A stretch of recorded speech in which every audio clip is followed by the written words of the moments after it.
सिर्फ 15 मिनट की वजह से विनेश फोगट और भारत का गोल्ड जीतने का सपना टूट गया। इतनी उम्मीदें लगा रखी थी कि भाई फाइनली हमारे पास गोल्ड मेडल आएगा, बट गोल्ड मेडल हाथ लगा ही नहीं। लेकिन डिस्क्वालिफिकेशन होने का असली कारण है क्या? आखिरकार ये 15 मिनट क्यों विनेश फोगट पे इतने भारी पड़ गए? इस सभी बारे में आपको इस वीडियो में बताने वाले हैं, इसीलिए हमारे साथ अंत तक बने रहिएगा। नमस्कार, मेरा नाम है प्रियांशु नवानी और मेरे साथ है आकाश पांडे। आज एक ही चीज बहुत ज्यादा चर्चा में है, जिस हिसाब से विनेश फोगट की डिस्क्वालिफिकेशन हुई। किसी ने उम्मीद नहीं की थी कि ये होगा, ऐसा होगा, लेकिन कारण आप सभी को पता है। ये चीज सामने आई थी कि 50 केजी वेट की कैटेगरी थी रेसलिंग के अंदर, लेकिन वहां पे जो अपडेट सामने आई कि विनेश ने 100 ग्राम वेट एक्स्ट्रा गेन कर लिया। जब वहां पे वेन हुआ, वेट किया गया, तो उनका वेट कहीं ना कहीं 100 ग्राम ज्यादा था, इसीलिए उनकी डिस्क्वालिफिकेशन हो गई। मतलब गोल्ड तो छोड़ो, सिल्वर भी, ब्रोंज भी, आपको कोई मेडल नहीं मिल सकता। लेकिन आखिरकार इसका कारण क्या है? जैसे कि मैंने आपको शुरू में बोला कि 15 मिनट आपको बहुत भारी पड़ गए। आपको एक एक करके एक्सप्लेन करते हैं जो खबरें सामने आ रही है कि असलियत में पूरा मामला था क्या। एक एक करके आपको सारे पॉइंट्स एक्सप्लेन भी करते हैं। पहले आप देखें कि 30 minutes window for wait on day 1। अब होता क्या है ना कि प्रोसेस एग्जैक्टली ये है कि 2 दिन का आपका प्रोसेस होता है, दोनों दिन आपको वे इन किया जाता है। अब पहले डे पे जब वे किया जाता है ना आपको, तो 30 मिनट मिलते हैं आपको। अब 30 मिनट के अंदर आप बार बार कितनी बार भी अपना वेट बार बार चेक करवा सकते हैं और आप उस वेट को मैच कर सकते हैं। तो वहां पे तो पहले दिन पे तो विनेश को कोई दिक्कत ही नहीं हुई, आराम से अपने मैचेस भी खेल गई, फाइनल के लिए क्वालिफिकेशन भी हो गई, कोई दिक्कत नहीं हुई आज सच। वहां पे 30 मिनट मिले और उन्होंने आराम से अपने वेट को प्रूव कर दिया कि वो 50 किलो से बिल्कुल भी ऊपर नहीं है। अगले पॉइंट पे चलते हैं। अगले पॉइंट पे यहां पे ये लिखा हुआ है कि after wrestling all 3 matches she made a point that she needs to do weight control and get into that process. अब पांडे जी, यहां पे बात एक बिल्कुल साफ है। वहां पे यही कहा गया है कि रिपोर्ट्स के अनुसार यह भी सामने आया था, जब विनेश ने अपना आखिरी मैच खेला था तो उन्होंने कहीं ना कहीं क्लियर भी किया था कि उनको अपने वेट को मेंटेन करना है। मतलब 50 किलो जो उनका वेट था, जो उन्होंने पूरा दिन लड़ा और उसके बाद फाइनल में वो पहुंची, तो उन्हें अपने वेट को मेंटेन करने के लिए बहुत ज्यादा चिंता थी। और उस समय रिपोर्ट्स के अनुसार पांडे जी, उन्होंने किसी से बात भी नहीं की थी। लेकिन 30 मिनट की विंडो वहां पे पांडे जी, मेरे ख्याल आपका पहले दिन पे आपको दी जाती है, वहां पे उन्होंने बिल्कुल उनको क्लियरेंस मिल गई। बिल्कुल पहले दिन पे तो कोई दिक्कत भी नहीं थी वहां पे विनेश फोगट के साथ। बिल्कुल ही वेट भी उनका 50 केजी के आसपास था। और जो 3 मैचेस उन्होंने एक बैक टू बैक लड़े थे, उसके बाद जब वो जा रही थी तो वहाँ पर बहुत से सवाल पूछे गए, लेकिन किसी पर कमेंट नहीं किया। हमने वो तस्वीर भी देखी थी जहाँ पर वो अपनी फैमिली से बात भी कर रही थी। आपको याद होगा वो तस्वीर काफ़ी ज़्यादा कल वायरल भी हुआ था, जहाँ पर विनेश फोगट अपनी फैमिली से बात कर रही थी। और जब वो जा रही थी तो बातों बातों में उन्होंने बोल दिया था कि मुझे अपने वेट पे कंट्रोल करना है और उस प्रोसेस में जाना है, इस वजह से वो ज़्यादातर बात नहीं कर सकती। तो ये कहीं ना कहीं एक हिंट दिया था। अब इस पर कुछ स्पेकुलेशंस ये भी चल रहे हैं कि यार विनेश फोगट जब वो अपना आज का मुकाबला, कल का मुकाबला जो उनका चल रहा था वो खेल रही थी, उस दौरान पे ये हुआ था कि कुछ इनटेक किया था, जिसको लेकर पता नहीं, क्या पता वो वेट बढ़ गया था, उसको कंट्रोल करना था। अब यहाँ से जो हुआ कि इसके बाद क्योंकि वेट बढ़ गया था, तो इसके बाद क्या कुछ हुआ, ओवरनाइट क्या कुछ हुआ, वहाँ पर किस तरीके से कंट्रोल करने की कोशिश की गई। तो जो अगला पॉइंट है उसमें ये लिखा गया है, overnight team work very hard in trying to match the weight she needed to be able to compete. यानी कि देर रात जैसे ही पता लगा कि हो सकता है कि वेट जो है वो थोड़ा सा बढ़ गया है, तो उसको कंट्रोल करने के लिए टीम जो थी वहाँ पर विनेश फोगट के साथ, जो वहाँ पे मेडिकल टीम थी, कोचिंग स्टाफ था, डाइटिशियंस थे, उन्होंने बहुत मेहनत की, हर तरीके की कोशिश की, जितने भी पॉसिबल वहाँ पे सिनेरियोज थे, हर तरीके का वहाँ पे प्रयास किया गया कि किसी तरीके से विनेश फोगट जो है वो जो वेट कंट्रोल की बात होती है वो किसी तरीके से कंट्रोल में आ जाए, क्योंकि अगले दिन भी वेन होना था और उसमें आपको अगर कंट्रोल करना था तो 50 केजी के आसपास आना था। अब यहां पर यह होता है कि देर रात पूरी मेहनत की गई, वहां पे सारी तरीके से हर एक दाव पेच लगाया गया, लेकिन अगली सुबह जब 15 मिनट का विंडो वहां पर मिला, क्योंकि जब पहले दिन होता है 30 मिनट का विंडो आपको मिलता है, जहां पर जितनी बार आप वेट कर सकते, वेन जो है आप करवा सकते हो, उसमें आपको चेक किया जाता है कि आप 50 केजी के आसपास हो या नहीं हो। उसके बाद अगले दिन जब होता है तो 30 मिनट से घटकर वो हो जाता है 15 मिनट का विंडो।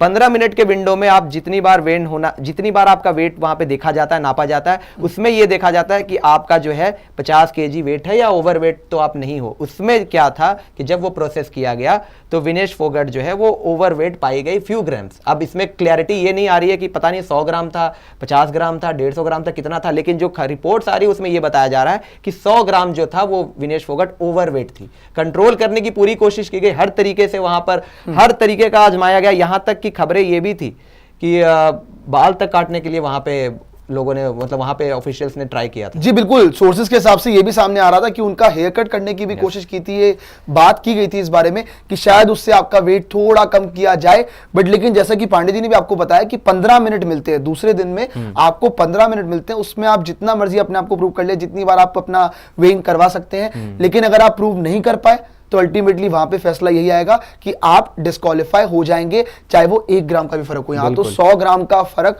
जो कि रिपोर्टेडली सामने आ रहा है। तो वहां पर चलते हुए अगले पॉइंट पे ये लिखा हुआ है, team contingent pleaded to allow them some time but IOC officials didn't give them leverage। अब यहां पे साफ साफ ये लिखा हुआ है कि कंटिंजेंट ने कहीं ना कहीं आपके लिए थोड़ी सी अपील करने की कोशिश भी की, पर आप अपील नहीं कर सकते हैं और आपकी अपील को एक्सेप्ट भी नहीं किया गया कि वहां पे थोड़ा बहुत समय आपको मिल जाए। आगे लिखा हुआ है, at one point removing her hair was also considered. जैसा कि आपको मैंने ही बताया था कि वहां पे इस बारे में बात चली थी कि क्या वो आपका हेयर कट होके थोड़ा सा वेट कम हो सकता है, क्या वो पॉसिबल है।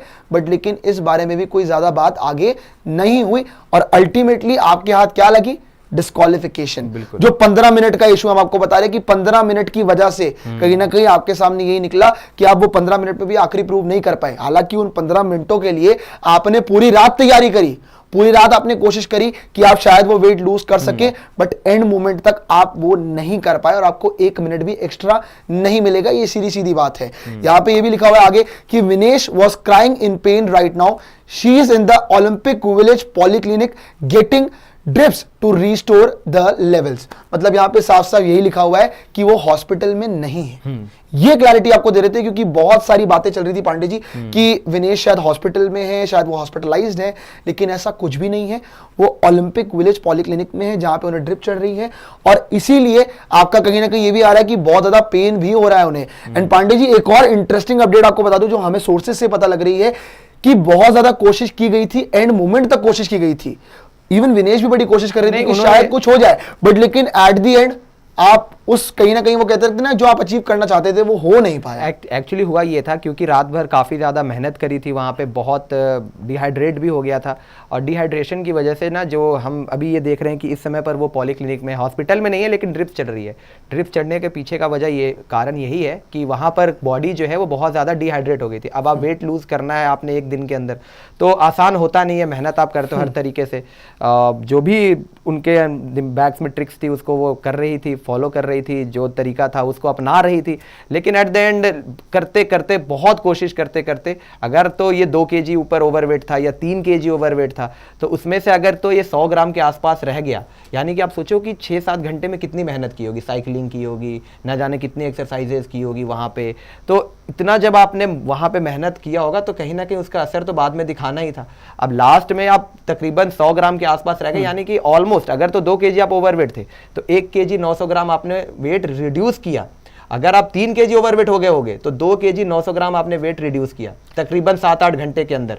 तो ये उन्होंने इतनी मेहनत की, इतना बॉडी ड्राइड आउट हो गया कि वो डिहाइड्रेशन की वजह से शरीर में इतनी ताकत नहीं बची कि उनको आज के टाइम में ड्रिप भी चढ़वानी पड़ रही है। तो आप सोचो कि इस टाइम पे विनेश फोगट कितनी पेन में होंगी वहां पे। देखो एक पेन तो मुझे लगता है ये पेन तो ज्यादा बड़ा नहीं होगा, ये तो वो झेल जाएंगी, लेकिन जो मेंटली पेन हो रहा होगा ना वो शायद आप और हम इस समय पर उम्मीद भी नहीं, ये सोच भी नहीं सकते कि वो उस समय पर ये कैसा महसूस कर रही होंगी। इतिहास बनाने की दहलीज पर खड़ी थी यार। आपने जापानीज रेसलर को हरा दिया, आपने यूक्रेनियन रेसलर को हरा दिया, आपने मतलब डोमिनेशन करके दिखा दिया था ना, कोई दिक्कत आ ही नहीं रही थी। ऐसा लग रहा था कि आप इजीली गोल्ड जीत जाओगे, कोई दिक्कत नहीं होने वाली है आपको। और बाय द वे जिनसे आप फाइनल में भी भिड़ने वाली थी उनको आप ऑलरेडी 3 बार हरा चुकी थी पहले। तो यहाँ पे बहुत बड़ा चांस था हमारे पास गोल्ड मेडल जीतने का, बट अल्टीमेटली क्या हाथ लगा, निराशा हाथ लगी। जो एटलीस्ट लग रहा था कि गोल्ड मेडल आएगा, गोल्ड मेडल नहीं आ पाया। और कहीं ना कहीं जो आपको बताया कि जो आपकी जो ये वेट का प्रोसेस होता है, आपको दोनों दिन बराबर रखना पड़ता है। ऐसा नहीं कि आपने एक दिन रख लिया तो दूसरे दिन आप नहीं रखोगे। पहले दिन वो क्राइटेरिया 30 मिनट का कि 30 मिनट में आप अपना आखिरी वेट प्रूव कर दें कि भैया नहीं आप इतनी ही केजी की हैं, इतनी कैटेगरी की हैं। तो अब क्या हुआ, वो दूसरे दिन 15 मिनट का होता, 15 मिनट में भी आप प्रूव नहीं कर पाए, जिसके लिए आप पूरी एक रात ऑलरेडी मेहनत कर रही थी। बट अल्टीमेटली रिजल्ट हाथ नहीं लगा, मेडल भी हाथ नहीं लगा। गोल्ड छोड़िए, सिल्वर से भी दूर हो गए, ब्रोंज से भी दूर हो गए, और इस वक्त पूरा देश कहीं ना कहीं मायूस है। इनफैक्ट कि जो एक मेडल एक्सपेक्टेड था वो हमारे पास नहीं आ पाया। डिस्क्वालिफिकेशन होने के बाद ये होता है कि जो सीडिंग्स थी, मतलब जितने भी रेसलर थे उसमें ये आखिरी स्थान पे आई है अब। हाँ, वो तो होता ही है। स्थान पे है ये। तो आपको यही बताना था कि अल्टीमेटली पूरा प्रोसेस किस तरह से होता है, कि पहले दिन के अंदर कितना वो वेइन के टाइम होता है, 30 मिनट का होता है, दूसरे दिन के अंदर कितना वेइन का टाइम होता है, और उस टाइम पे क्या क्या प्रयास किए गए वो भी आपको हमने बताया। सारा कुछ बताया, जो जो हमें सोर्सेज से पता लगा था वो सब आपको अपडेट दी है, जो कि आपको सबसे पहले सिर्फ स्पोर्ट्स यारी पे मिलती है। तो इसीलिए चैनल को जरूर सब्सक्राइब कीजिए, वीडियो को लाइक कीजिए, शेयर कीजिए एंड कमेंट कीजिए, और साथ ही में यह भी जरूर बताइएगा कि क्या विनेश फोगट का डिस्क्वालिफिकेशन होना सही था या गलत। अभी के लिए हमें दीजिए इजाजत। जय हिंद, जय भारत।